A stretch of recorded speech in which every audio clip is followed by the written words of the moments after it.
Well, I've always been interested in Sarnia. Sarnia just seemed like a good location. I knew it was underrepresented as far as kind of more modern, more modern gyms, more modern mixed martial arts facilities or jiu-jitsu facilities.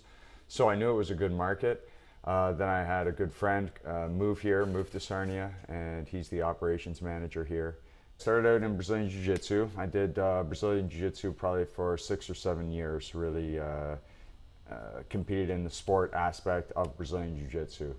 Now, Brazilian Jiu-Jitsu, there's a bit of a shift, right? Is it a self-defense or is it like a sporting competition, right? So you kind of walk both sides of the fence there. I've tended to go more towards as a self-defense, right? Especially after Brazilian Jiu-Jitsu competitions, I got involved in MMA and I fought MMA, but I was mostly a Jiu-Jitsu athlete, kind of carrying the flag of Jiu-Jitsu into MMA. And there's a lot more to mixed martial arts than just Jiu-Jitsu. Obviously, it's a striking sport, and so I dedicated a number of years of my life just to kickboxing and boxing and learning the striking arts. It definitely didn't come as easy as Brazilian Jiu-Jitsu did, as grappling did. I took my lumps there, but I learned a lot. And now I've been able to kind of fuse the two sports together to be, an effective coach for any level athlete. And I think it gives me a unique perspective as well on self-defense. Well, what's called self-defense, what's actually fighting, right? That is somebody is trying to impose their physical will on you, and that's where my expertise is. And a lot of martial arts like to claim that they're they're good at fighting, they're good at self-defense, right? But my perspective is, especially with traditional arts, that they're not effective, right?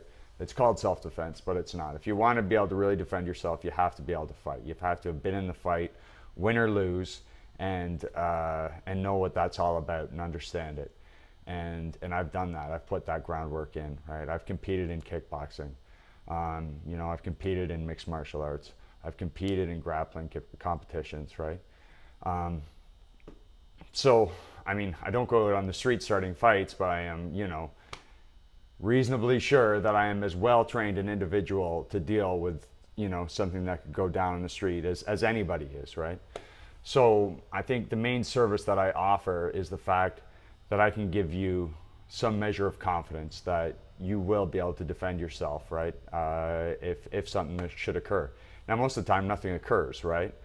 But a lot of people, I think, walk around and carry a lot of fear in them. I know, I was a bullied kid. I know what that's about. So if you can walk around without fear, or know that if somebody is going to try and impose their will on you, you'll be able to defend yourself in some way until the opportunity to escape presents itself.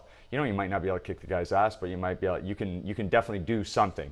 Let's figure out what you can do,